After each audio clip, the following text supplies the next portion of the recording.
नमस्कार, आप देख रहे हैं कल का बाजार और आपके साथ मैं हूं आपका होस्ट विपिन भट्ट। तो आज यहां पर हम ढेर सारी बातें करेंगे।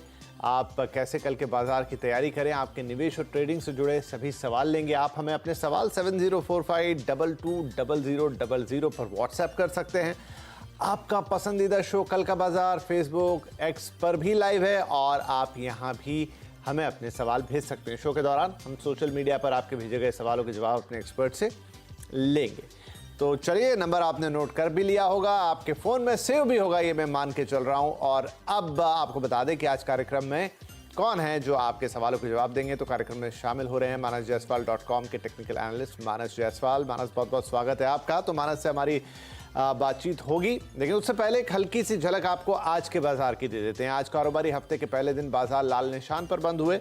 सेंसेक्स आज 617 अंक गिरकर 73,503 पर गया, तो वहीं निफ्टी 161 अंक गिरा और 22,333 पर बंद हुआ। आज सबसे ज्यादा बिकवाली हमने मेटल, बैंकिंग और एनर्जी शेयर्स में देखी। वहीं रियल्टी, पीएससी और एफएमसीजी इंडेक्स भी आज गिरावट के साथ बंद हुए। रही बात एफआईआई डीआईएस के आंकड़ों की, वो नंबर्स आपको बता देते हैं कि किस तरह की खरीद फरोख्त आज बाजार में देखने को मिली। एफआईआईज ने आज खरीदारी की 4,212 करोड़ से ज्यादा की और डीआईआईज ने भी खरीदारी की 3,238.39 करोड़ की। फिर भी बड़ा सवाल ये कि जब दोनों तरफ से खरीदारी हुई तो बाजार गिरा क्यों? क्या ये मुनाफा वसूली का शिकार हुआ? तो ये मानस हमें बताएंगे। मानस, यहाँ तो दोनों तरफ खरीदारी दिख रही है, आज की गिरावट के बड़े कारण क्या दिखे आपको? नमस्कार विपिन जी। तो देखिए, प्रॉफिट बुकिंग का दौर था। मैं नहीं समझता कि यहाँ पर कोई अभी तक कोई ट्रेंड रिवर्सल का साइन है। निफ्टी ने अपने 10 डे मूविंग एवरेज को टेस्ट किया और अगर आप पिछले करीब 20-25 सेशन देखिए तो 10 डे और 20 डे मूविंग एवरेज पे बाइंग इंटरेस्ट देखने को मिल रहा था और हायर टॉप हायर बॉटम तो पहले से ही बन रहे हैं। तो आई थिंक जब तक 22,200 के ऊपर निफ्टी ट्रेड करता रहेगा, खरीदारी करने के ही मौके रहेंगे और ये जो ट्रेंड, बुलिश ट्रेंड है, ये इंटैक्ट रहना चाहिए। मैं अभी भी समझता हूँ कि शायद 22,750 के स्तर निफ्टी आपको बहुत ही जल्द दिखा सकता है। 22,750 के स्तर बहुत जल्दी आपको निफ्टी पे देखने को मिल सकते हैं और जब तक 22,200 के ऊपर ट्रेड कर रहा है, ये खरीदारी का मौका है, ये मानस की राय है। और इनफैक्ट आज की क्लोजिंग तो 22,300 के ऊपर हुई है।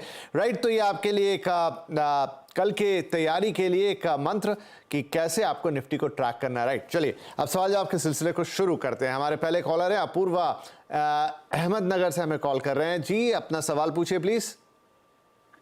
Good evening sir. Good evening. Sir, मैंने हैल लिया हुआ है 51 शेयर पे 2175 के भाव पर, और दूसरा शेयर मैंने लिया हुआ है एससीपीसी जो थोड़ा सा हाइयर साइड पे था 26.69 के भाव पर 900 शेयर।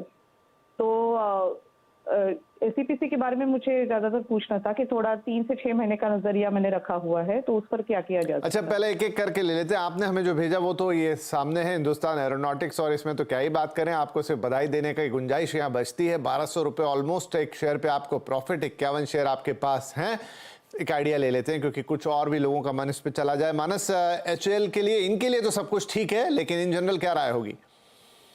देखिए, ट्रेंड तो एचएएल में डेफिनेटली बुलिश बना हुआ है। मेरे ख्याल से 3 हफ्ते पहले हमने वीकली चार्ट पे ब्लैक पैटर्न का ब्रेकआउट देखा है जिसके टारगेट 3700 3750 के आसपास आते हैं। तो आई थिंक करंट लेवल से भी पोटेंशियल है, करीब 400-500 रुपए का मूव देखने को मिल सकता है। और जब तक ये हायर टॉप हायर बॉटम बन रहे हैं तब तक आप बने रह सकते हो। और सबसे इंपॉर्टेंट है 20 डे मूविंग एवरेज, वो ध्यान रखिए। जब तक 20 डे मूविंग एवरेज के ऊपर एचएएल में ट्रेड होता रहेगा तब तक आई थिंक जो ट्रेंड है वो बुलिश बना रहेगा। तो अपने स्टॉप लॉसेस 3100 रुपए के नीचे लगा के रखिए और अपनी लॉन्ग पोजीशन में बने रहिए। आई थिंक कम से कम 3750 तक के स्तर स्टॉक बहुत ही जल्द दिखा सकता है। देखिए, कितनी अच्छी बात हो गई अपूर्वा जी, आपने तो ज़्यादा ध्यान इस पे दिया नहीं था, लेकिन यहाँ पे मानस बता रहे हैं कि अभी आपके लिए और गुंजाइश है यहाँ से फायदे की। 400-500 रुपये और बढ़ जाएगा, वो भी जल्द ही। तो 3100 रुपये का बस एक स्टॉप लॉस लगाइए हिंदुस्तान एरोनॉटिक्स में और 3750 का वेट कीजिए। चार्ट पर बुलिश है मानस। अच्छा, दूसरा जो आपने पूछा मुझे कुछ ठीक से समझ में नहीं आया, एक बार दोबारा बताएंगे आप? S for Solapur, E for English, P for Pune, C for Calcutta. अच्छा जी, एससीपीसी, ओके। मानस, इस पर कुछ राय बनती है क्या आपकी? देखिए, यहाँ पर मेरे ख्याल से 27 रुपए के हाइस बने थे अभी कुछ हफ्ते पहले, उसके बाद से लगातार लोअर टॉप लोअर बॉटम बन रहे हैं। लेकिन मेरे ख्याल से अब अगर इतना वेट कर लिया है तो थोड़ा और इंतजार करिए, क्योंकि 18 रुपए के आसपास स्टॉक का 200 डे मूविंग एवरेज है, शायद वहां पर स्टॉक सपोर्ट ले ले। पर ट्रेंड की बात करें तो ट्रेंड निगेटिव लगता है, तो थोड़ा कॉशियस होकर ट्रेड करिए। अगर आप अपनी पोजीशन में ऑलरेडी बने हुए हैं तो 18 रुपए के नीचे क्लोजिंग बेसिस पे स्टॉप लॉस जरूर लगाइए। उसके नीचे बंद होगा तो गिरावट बढ़ेगी। ऊपर की तरफ अगर हम बात करें तो 21 रुपए पे अब एक हर्डल है, जब तक 21 रुपए के ऊपर नहीं निकलेगा तब तक ट्रेंड बुलिश नहीं होगा। तो ध्यान रखिए 18 रुपए के नीचे स्टॉप लॉस लगाना है और 21 रुपए के ऊपर ही यहाँ पर ट्रेंड बुलिश होगा। चलिए अपूर्वा, तो 21 रुपए के ऊपर ट्रेंड बुलिश होगा तो 18 के नीचे आप स्टॉप लॉस लगा लीजिए। आपने कहा था थोड़ी हायर लेवल पर बाइंग है, तो कोई बात नहीं, लेकिन आपका हिंदुस्तान एरोनॉटिक्स है ना आपके पास, आपके लिए तो कमाल का काम कर रहा है वो, और आगे और 400-500 रुपए की गुंजाइश है, तो फिर दिक्कत क्या है? कोई बात नहीं, होता है ऐसा शेयर मार्केट में, लेकिन बढ़िया शेयर आपके पास ऑलरेडी है तो उसमें और गुंजाइश रखिएगा उसको संभाल के। आगे बढ़ जाते हैं। देवाशीष अब हमारे पास कोलकाता से हमें कॉल कर रहे हैं। देवाशीष, बहुत स्वागत है आपका, क्या सवाल होगा? हेलो। हाँ जी, बोले बोले। नमस्ते सर। नमस्ते नमस्ते, बताइए। सर मेरे पास साउथ इंडियन है 1000 शेयर 38 बाइंग है, और टाटा मोटर्स 10 शेयर है 610 का बाइंग है। टाटा मोटर्स भी आपने, ठीक है, टाटा मोटर्स 610 बता रहे ना आप बाइंग, 10 शेयर्स, ठीक है, वो भी देख लेते हैं। पहले आपने जो हिंदुस्तान माफ कीजिए, साउथ इंडियन बैंक है, वो HL ऐसा मुंह पे आ गया कि अब हट नहीं रहा है। साउथ इंडियन बैंक है यहाँ पर आपके पास, और इस पे आपको करीब 9.5 रुपए का लॉस है, राइट? पहले इसी की बात कर लेते हैं। तो मानस, क्या करना चाहिए इनको साउथ इंडियन बैंक में? देखिए साउथ इंडियन बैंक करेक्ट हुआ है हाई लेवल से, लेकिन हमें ध्यान रखना है कि रैली भी बहुत बड़ी थी। 12 रुपए से स्टॉक नॉन स्टॉप 35 रुपए तक गया था।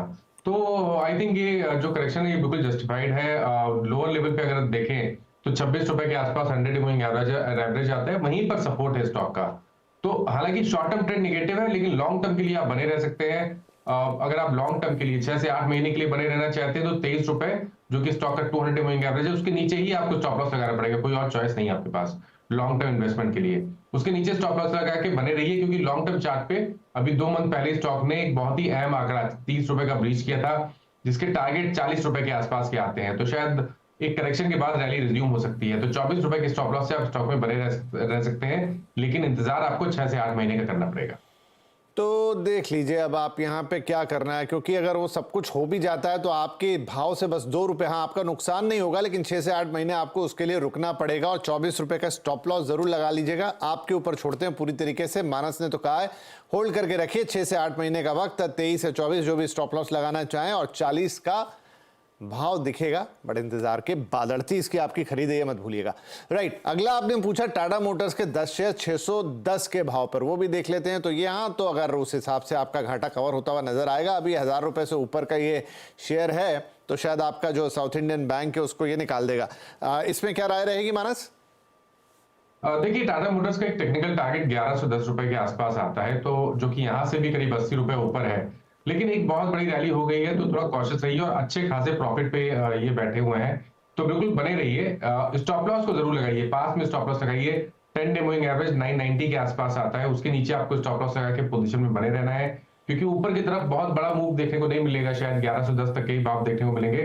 तो स्टॉप लॉस जरूर लगाइए, लेकिन अभी के लिए बने रहिए। ट्रेंड अभी तक पॉजिटिव लगता है, चार्ट पे कहीं भी कोई भी रिवर्सल के साइन नहीं है। चलिए देवाशीष, बढ़िया हो गया। टाटा मोटर्स में आपके लिए 610 की खरीद, और आगे 1110 तक के इसके टारगेट्स लग रहे हैं। रैली, हाँ ये बात ध्यान रखिएगा कि रैली इसमें काफ़ी हो चुकी है, बात सही कह रहे हैं मानस, और लेकिन फिर भी आप स्टॉप लॉस लगाइए 990 का, और रख लीजिए इसको। आपका थोड़ा जो उधर साउथ इंडियन बैंक वाला है मामला कवर हो जाएगा। राइट, देवाशीष के लिए हो गई ये दोनों सलाह। अब है हमारे साथ प्रभाकर, मुंबई से हमें कॉल कर रहे हैं। पराग मिल्क पे सवाल है प्रभाकर का, लेकिन प्रभाकर डिटेल्स आप बताएं हमें, कितने शेयर्स हैं और किस भाव पर हैं? हाँ, मेरे पास 1000 शेयर्स है 253 के भाव पे। 1000 शेयर लिए हैं? अच्छा, एक साथ ले लिए थे या अलग अलग धीरे धीरे जमा किए हैं? एक ही साथ में लिए थे। 253 पर, और देखिए यहाँ पर 34 रुपए 30 पैसे एग्जैक्ट एक शेयर पे आपको लग गया घाटा, और अच्छी खासी संख्या में शेयर्स हैं। अब करना क्या है ये बताएंगे हमें मानस। पराग मिल्क में प्रभाकर को क्या करना चाहिए?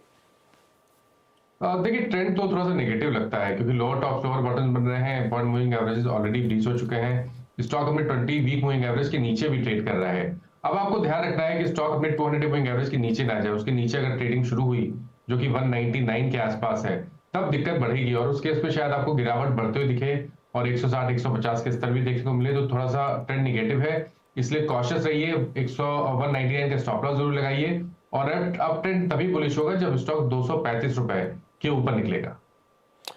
ठीक है जी, तो कुछ कर नहीं सकते फिलहाल प्रभाकर, क्या करें, इंतजार कीजिए 235 रुपए का वो लेवल आए उसके बाद ही इसका कुछ होगा। आपको एक स्टॉप लॉस लगा लेना है 199 का और थोड़ा सा धीरज धर के बैठना है, यही किया जा सकता है फिलहाल पराग मिल्क में। चलिए, होता है अगेन। मोहम्मद जावेद, मुर्तिजापुर डिस्ट्रिक्ट, अकोला, महाराष्ट्र से ये भी कॉल है हमारे पास। तो मोहम्मद जावेद साहब, बहुत आपका स्वागत है। आपका क्या सवाल होगा? मेरा सवाल ये है सर, हाँ जी बताएं। एनबीसीसी के 1750 शेयर है। ओके, हेलो, हाँ, तो उसको मैंने लिया था शॉर्ट टाइम के लिए। शॉर्ट टर्म के लिए लिया था आपने, ओके। हाँ, एनबीसीसी में पिछले दिनों काफ़ी रैली रही और काफ़ी लोगों ने शायद खरीदारी उस समय की होगी। आपने जो भाव लिया वो है 1750 का, थोड़ा ऊपर में गया ये, लेकिन अब थोड़ा लॉस है यहाँ पे, राइट। तो मानस, एनबीसीसी में भी एक वक्त में काफ़ी रैली रही और काफ़ी चला ये शेयर, लेकिन इन्होंने शायद थोड़ा ऊपर ले लिया 1750 में। 12 रुपये प्रति शेयर का इनको लॉस है, और माफ़ कीजिए 1750 तो शेयर है, 134 रुपये के भाव पे ले लिया और 12 रुपये का पर शेयर लॉस आ रहा है, ऑलमोस्ट 13 रुपये का। तो क्या इनको इनका भाव मिल पाएगा वापस? देखिए, मेरे हिसाब से स्टॉक से निकलना बेहतर रहेगा, और या तो आप बहुत ही पास में 118 रुपये पे स्टॉप लॉस लगा के रखिए, क्योंकि 50 day moving average already breach हो चुके हैं, 20 डे मूविंग एवरेज के नीचे ट्रेड कर रहा है। एक प्राइस सपोर्ट 120 के आसपास है, पैटर्न निगेटिव है, तो उम्मीद करिए कि शायद वो भी ब्रीच हो जाएगा। तो 118 रुपए पे स्टॉप लॉस लगा के रखिए। अगर वो निकले, उसके नीचे स्टॉक जाए, तो आपको अपनी लॉन्ग पोजीशन से निकलना पड़ेगा। और ऊपर की तरफ अब रेजिस्टेंस 132 रुपए पे है, तो अब फ्रेश खरीदारी तब तक ना करें जब तक 132 रुपए के ऊपर स्टॉक ना निकले। जी, तो तमाम लोग जो एनबीसीसी के लिए सुन रहे हैं वो देख लीजिए कि भाई अभी तो फिलहाल मामला थोड़ा टाइट है। यहाँ पे 118 रुपये ये यहाँ पर जो रिजवान मोहम्मद साहब थे उनके हिसाब से ये स्टॉप लॉस बोला है। खरीदारी उनकी क्योंकि 134 पे थी और 132 पे रेजिस्टेंस बता रहे हैं, उसके ऊपर गया तभी कुछ होगा। मानस, अक्सर ये होता है कि जो शेयर काफ़ी चलने लगता है फिर काफ़ी सारे लोग उसको उस वक्त ले लेते हैं और फिर शायद ऐसी स्थिति में फंसते हैं। कोई सलाह आपकी? देखिए, एक आपको ध्यान रखना है, जब आप एक रनिंग स्टॉक में एंटर करते हैं तो आपको स्टॉप लॉस लगाना बहुत जरूरी होता है, और सबसे अच्छा रहता है 20 डे मूविंग एवरेज को ध्यान रखिए। 20 डे मूविंग एवरेज के नीचे जब भी स्टॉक जाए, अगर आप एक बहुत ही स्ट्रॉन्ग अपट्रेंड में आप इंटर किए हैं, आपने पीक पे लिया हो, आपने एक बड़ी रैली के बाद भी लिया हो, तो भी 20 डे मूविंग एवरेज के नीचे जब भी स्टॉक जाए तो आपको निकलना पड़ेगा। केवल इसी स्टॉक की बात कर ले, एनबीसीसी की, जो अभी 120 रुपए पे ट्रेड कर रहा है। अगर केवल इतना ध्यान रखा गया होता कि 20 डे मूविंग एवरेज के नीचे जाएगा तो निकल जाते, तो शायद इनको इतना नुकसान नहीं होता, क्योंकि उस टाइम पे जो 20 डे मूविंग एवरेज है वो 132 रुपए के आसपास था। तो 132 रुपए पे भी निकला जा सकता था, तो जो 12-13 रुपए का रिस्क था और जो लॉस हुआ वो नहीं होता। बहुत पते की और काफ़ी बड़ी बात यहाँ पर मानस ने समझा दी आप सभी दर्शकों को, एनबीसीसी का एक उदाहरण लेते हुए कि 20 डे मूविंग एवरेज है। जब भी किसी रनिंग स्टॉक में जो लगातार दौड़ रहा है, ठीक है, मन करता है एंट्री लेने का, लेकिन ले तो इस बात का ध्यान रखें और इस हिसाब से एक स्टॉप लॉस जरूर लगाएं। हम अक्सर हमारे जो मेहमान आते हैं आपको ये सलाह देते हैं। तो चलिए, एनबीसीसी के बहाने इस बात को अब याद रखिएगा। और यहाँ पर वक्त है हमारे लिए एक छोटा सा ब्रेक लेने का, लेकिन ब्रेक के बाद कुछ और इंटरेस्टिंग स्टॉक्स और सवाल होंगे, उनको लेंगे और मानस से उनके जवाब पूछेंगे। वेलकम बैक, आप देख रहे हैं कल का बाजार। कुछ और सवाल, हमारे साथ मानस बने हुए हैं और गीतेश चौहान आ गए फोन लाइन पर। इस बार राजधानी दिल्ली से आया कॉल। गीतेश भाई, क्या है आपका सवाल? नमस्कार सर। नमस्ते सर, मेरे पास ग्रेफाइट इंडिया के 185 शेयर हैं 269 के ऊपर।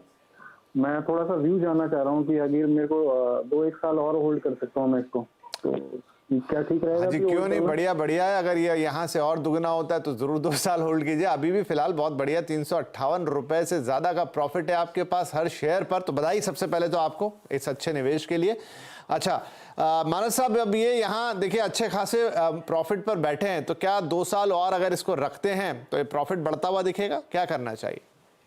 तो देखिए, ट्रेंड की बात करें तो ट्रेंड तो अभी भी बहुत पॉजिटिव बना हुआ है। हाई टॉप हायर बॉटम्स का ट्रेंड है, जिसके टारगेट 750 रुपए के आसपास के आते हैं, लेकिन काफी अच्छे प्रॉफिट पे है। तो मैं इनको केवल इतना रिकमेंड करूंगा कि 525 रुपए का अपनी पोजीशन में स्टॉप लॉस जरूर लगाइए। उसके नीचे जाए तो आपको निकलना पड़ेगा, लेकिन फिलहाल के लिए ट्रेंड बहुत पॉजिटिव है और शायद आपको 750 रुपए के भाव आने वाले 3 से 4 मंथ में देखने को मिल जाएंगे। चलिए जी, तो और बधाई कि आपको यहाँ से भी थोड़ा और मुनाफा कमाने का मौका मिल रहा है। 750 के भाव 627 पे अभी, और 750 कह रहे हैं कि आने वाले कुछ ही समय में मिल जाएंगे। हाँ, जो एक राय वो आपको दे रहे हैं कि 525 का एक स्टॉप लॉस आप जरूर लगा लीजिएगा, 750 का इंतजार कीजिए और मुनाफा और बढ़ाइए। चलिए, बधाई। आगे बढ़े। अमजीत दत्ता साहब है कोलकाता से और आपके पास है हुडको, लेकिन क्या डिटेल्स है सर हुडको की? कितने शेयर किस भाव पे लिए? सर मेरे पास 215 का हुडको का शेयर है 124 में, और सर इजराइल का शेयर है सर 100। तो चलिए अभी मेरे पास समय एक ही सवाल का रह गया सर, तो मैं हुडको पे बात कर लेता हूं। 71 रुपए का आपको प्रॉफिट हो रहा है, बल्कि उससे ज्यादा का एक शेयर पर। करना क्या चाहिए सर? इनको अच्छा प्रॉफिट है हुडको पर, क्या करें? 179 का स्टॉप लॉस लगाइए, स्टॉक में बने रहिए, कंसोलिडेशन है, अंडरटोन बुलिश है, और ऐसा हो सकता है कि आपको 240 रुपए तक के भाव आने वाले समय में देखने को मिले। तो 179 की स्टॉप लॉस से आप बने रहिए स्टॉक में। चलिए 179 का बस स्टॉप लॉस लगाइए, रख लीजिए, आगे और आपको बेहतर रिटर्न्स मिल सकते हैं। और बहुत बधाई आपको भी इसके लिए। लेकिन अब ये हो गया कि समय हो गया समाप्त। तो मानस जी बहुत बहुत शुक्रिया आपका, आपने वक्त निकाला, दर्शकों के सवालों के जवाब दिए। जाने से पहले कोई डिस्क्लेमर्स? तो देखिए, जिन स्टॉक्स के बारे में बात हुई है, किसी भी स्टॉक में मेरा पर्सनल पोजीशन नहीं है, पर टाइम क्लाइंट्स को एडवाइस किए जाते हैं ये स्टॉक, तो उनके पास पोजीशन जरूर हो सकता है। जी चलिए, बहुत धन्यवाद आज वक्त निकालने के लिए और कार्यक्रम में शामिल होने के लिए। तो कल के बाजार के लिए फिलहाल इतना। आपको भी शुभकामनाएं कल की अच्छी तैयारी और अच्छे ट्रेड के लिए। कल फिर मिलेंगे, तब तक के लिए नमस्कार।